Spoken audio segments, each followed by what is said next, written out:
Okay, guys, here we go. Game 2 in this round of 16 best of 3 between Startail's Life and Azubu's Supernova. Spawning in the top left-hand corner as the blue Zerg on Akalon Waste, it is Startail's Life. And his opponent in the bottom right-hand corner as the red Terran trying to take back trying to tie the game after losing to a proxy Rax and a 10 pool. It is Azubu's Supernova.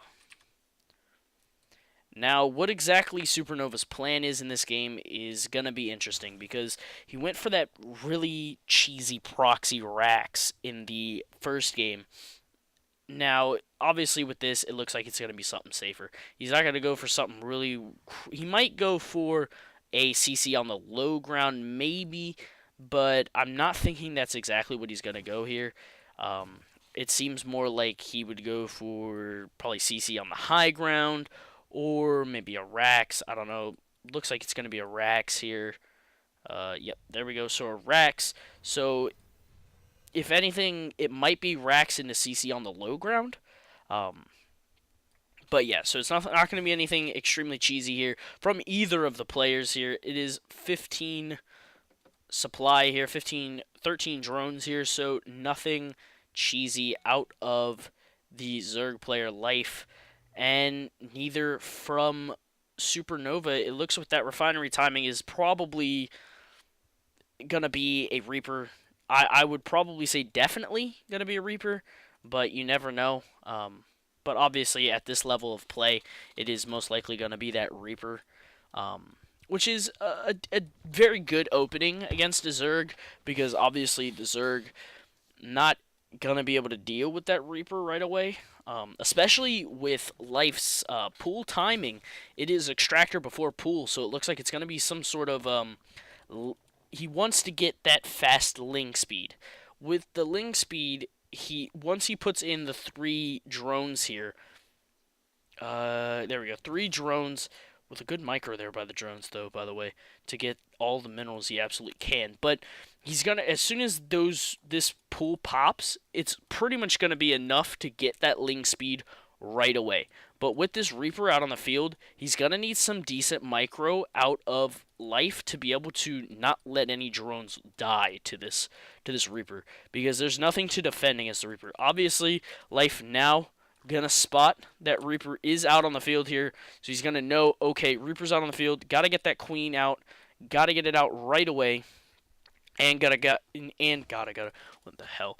Alright, and he's gotta get 2 Zerglings out on the field to try and deal with that. There we go, we do have CC on the low ground, like I had said, and we should see Reactor go down here on the Rax. Reactor, maybe, probably when he gets 50 gas.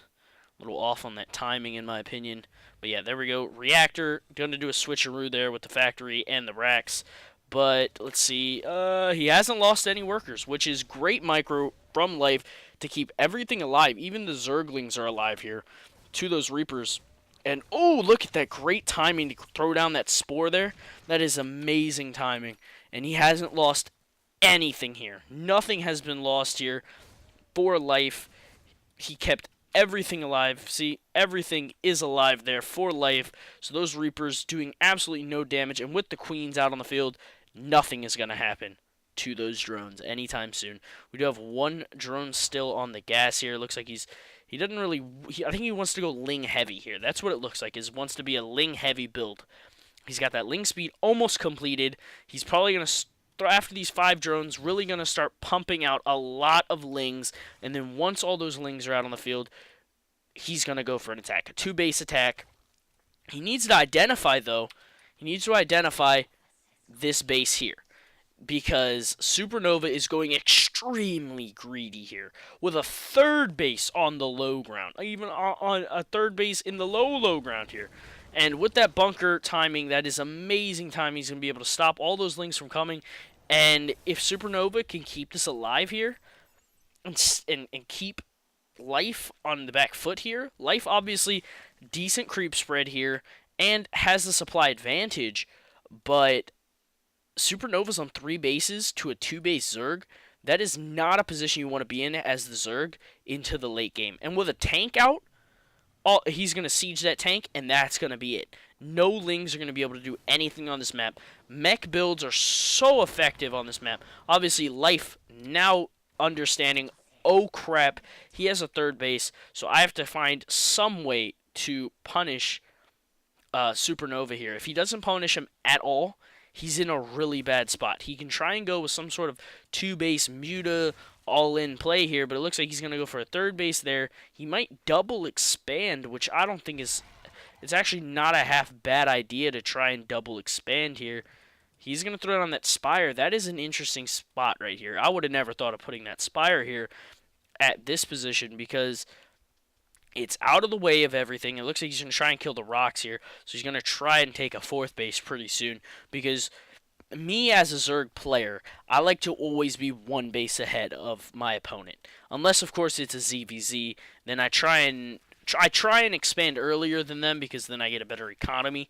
But I always want to try and do as much economic damage as I can. Double Evos behind the mineral lines here. Oh, cancels one of those. I think that was actually accidental here. Because he obviously threw down the Evo directly after that, so it definitely looks like that was some kind of accident right there. Definitely not something you want to be doing. But yeah, the third base almost finishing up here. Fourth base down. Spire nearly completed, and we have double Hellbat drops here. Now, I'm actually not sure whether this was before or after the... I think this was after the... No, it was before the patch, so... The Hellbat's still obviously doing an extreme amount of economic damage here. Killing off 6 workers already, and they're just going to completely shred all of those Lings. Lings just tickle Hellbats here. And yeah, it's definitely going to be a mech build out of Supernova, which I think is so annoying to have to deal with, especially on this map. Now, these Hellbats do just kind of tickling the layer as well as the spawning pool here, but they're still doing damage. This kind of damage is something that, you know, obviously not a lot of damage, but it can still, if he drops again with maybe two medevacs full of Marines or something, he could just snipe that layer. But obviously he does now identify Mutalisk on the field, and mutas are a good counter, in my opinion, to the mech build, because obviously the mech build consists of siege tanks, Hellbats mainly, and neither of those can actually attack up, but you can, obviously Thors will most likely take care of that, because Thors are really, they're extremely good against mutas, because of their splash damage, and since mutas usually, you know, clump up, it's a lot easier to be able to take care of that. We have the +1 attack for air units as well as 1/1 for the melee units coming for Life, and it looks like +2 is on the way for the vehicles, which is a great spot to be at, as +2 attack for vehicles is going to be finishing around the time that +1 attack for the air is going to be finishing for Life. So he will be able to do an extreme amount of damage with those Thors to the Mutalisks. Mutalisks not going to be able to really do anything here. They're only used for harassment now. We have +2 melee attacks as well as a Baneling Nest, which I don't extremely agree with the Baneling Nest idea, because obviously Baneling Nest not going to do a whole lot. But yeah, these mutas not going to be able to do a whole lot. He does lose one of the mutas because of the great missile turret placement here, and the Vikings out, as well as the Thors out. Really, Life's in a kind of a tough, precarious situation here.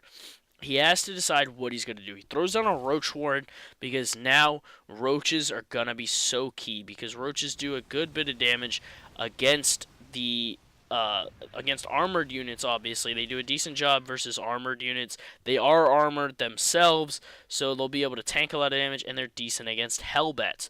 And it's going to be interesting to see what Life's going to do here. Life is way behind in supply. Supernova's way ahead in supply, and he's moving out across the field. He's got 3 Thors here and a lot of Hellbats, so everything that Life has is not going to be able to deal with this. He has 11 mutas, 4 Zerglings, and he's making 9 Banelings. 9 Banelings are going to do absolutely nothing against this force here, and these Thors are going to be able to eat through these Mutalisks. So I don't want to be, obviously look to a certain situation and think that Life's behind, but it looks really bad for Life in this situation. It looks like Supernova might take this game here if he wins a great attack, a great engagement here. If he can get into the space, if he can kill off the Spire, that's going to be huge. He's supply blocked Life, and Life really has to go for an all-out fight here. This is really the big situation. All the mutas are dead now. It's just the roaches left on the field. And if the roaches can kill off these Vikings, or not the Vikings, but the Thors, that's going to be it. The drones are pulled. That's never a good sign if the drones are pulled. Great pickup micro there for Supernova to pick up that Hellbet. And it's looking like this could be GG here. There we go. The GG from Life. Supernova takes game 2 of the best of 3. We're going to a third game between Life and Supernova. Definitely stay tuned for that next one. It's going to be really good.